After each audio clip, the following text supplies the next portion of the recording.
এইটো তেওঁলোকৰ কোৱাৰ ধৰণে মিলিছে কিমান পাম বুলি কৈছে কোনে কিমানত হাৰিব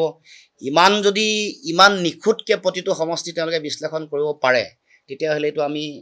মানে এইটো আমাৰ বোধগম্য হোৱা নাই কেনেকৈ কৰিব পাৰিছে 100খন পাম কৈছে 100খন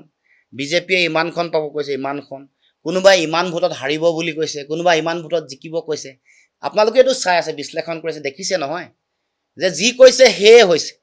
মুখ্যমন্ত্ৰীও কৈছে বেলেগ মন্ত্ৰীও কৈছে গতিকে সেইবোৰে কি হুচাই এইটো আমি ব্যাখ্যা কৰিব নোৱাৰোঁ দিছপুৰ সমষ্টিত মানে ভিভিপেটৰ যিটো নম্বৰ তাৰ লগত অমিল হোৱাৰ কথা 17টা তেনেকুৱা কমপ্লেইন লঞ্চ কৰিছে কিন্তু আৰু এইবোৰ একচেপ্ট কৰা নাই টেকনিক্যাল মিষ্টেক বুলি কৈছে নতুন মানুহ বুলি কৈছে এইবোৰ বহুত ধৰণৰ কথা বতৰা আছে চক আমিতো গণতন্ত্ৰত বিশ্বাস কৰোঁ ইয়াত ফ্ৰী এণ্ড ফেয়াৰ ডেমক্ৰেচি সেইটোৱে আমি বিচাৰোঁ যাতে জনমতৰ প্ৰকৃত মূল্যায়ন হয় দেশৰ গণতন্ত্ৰ সংকটত পৰিব নালাগে দেশৰ গণতন্ত্ৰত প্ৰকৃত ন্যায় পাব লাগে এইটোৱে বিচাৰোঁ বাকি যিবোৰ সন্দেহ শংকা মানুহৰ প্ৰশ্ন হৈ আছে সেইবোৰ উত্তৰ নিশ্চয় মোৰ হাতত নাই সময় আৰু ভৱিষ্যতৰ দিনসমূহত বাকি গোটেই সকলো কথা বতৰা এইবোৰ উত্তৰ দিব নিয়মমতে বিধিমতে আইনৰ মুখামুখি হ'ব লাগে কিন্তু সেইখন যিখন তেওঁলোকে কমপ্লেইন দিছে সেইখন পুনৰ প্ৰডিউচ কৰিব লাগে যিবোৰ আছে কাৰিকৰী ব্যৱস্থা কিন্তু আল্টিমেটলি গোটেই কথাটো যেতিয়া নিৰ্বাচন প্ৰক্ৰিয়া পাৰ হৈ গুচি যায় নিৰ্বাচনৰ ফলাফল আহে বহুত হিউজ মাৰ্জিন যেতিয়া আহে এই কথাবোৰে গুৰুত্ব নাপায় কিন্তু আৰম্ভণিতে তেওঁলোকে দেখা যিবোৰ কাৰিকৰী বিষয় যে 99% চাৰ্জ 21টা ইভিএমত 17টা ভিভিপেটৰ নম্বৰ সলনি এইবোৰ যিবোৰ কথা আহিছে এইবোৰ নিশ্চয় আলোচনা কৰাৰ পৰ্যালোচনা কৰাৰ প্ৰয়োজনীয়তা আছে এইটো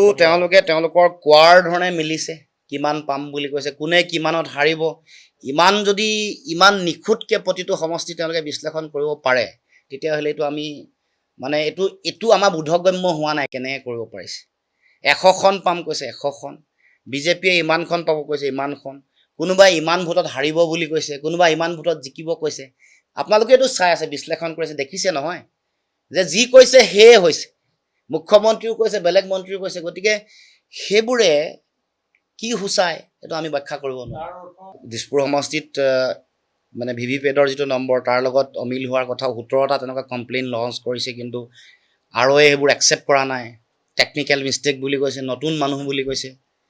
এইবোৰ বহুত ধৰণৰ কথা বতৰা আছে চক আমিতো গণতন্ত্ৰত বিশ্বাস কৰোঁ ইয়াত ফ্ৰী এণ্ড ফেয়াৰ ডেমক্ৰেচি সেইটোৱে আমি বিচাৰোঁ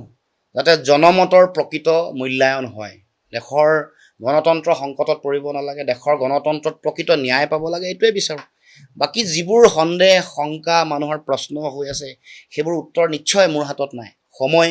আৰু ভৱিষ্যতৰ দিনসমূহত বাকি গোটেই সকলো কথা বতৰা এইবোৰ উত্তৰ দিব নিয়মমতে বিধিমতে আইনৰ মুখামুখি হ'ব লাগে কিন্তু সেইখন যিখন তেওঁলোকে কমপ্লেইন দিছে সেইখন পুনৰ প্ৰডিউচ কৰিব লাগে যিবোৰ আছে কাৰিকৰী ব্যৱস্থা কিন্তু আল্টিমেটলি গোটেই কথাটো যেতিয়া নিৰ্বাচন প্ৰক্ৰিয়া পাৰ হৈ গুচি যায় নিৰ্বাচনৰ ফলাফল আহে বহুত হিউজ মাৰ্জিন যেতিয়া আহে এই কথাবোৰে গুৰুত্ব নাপায় কিন্তু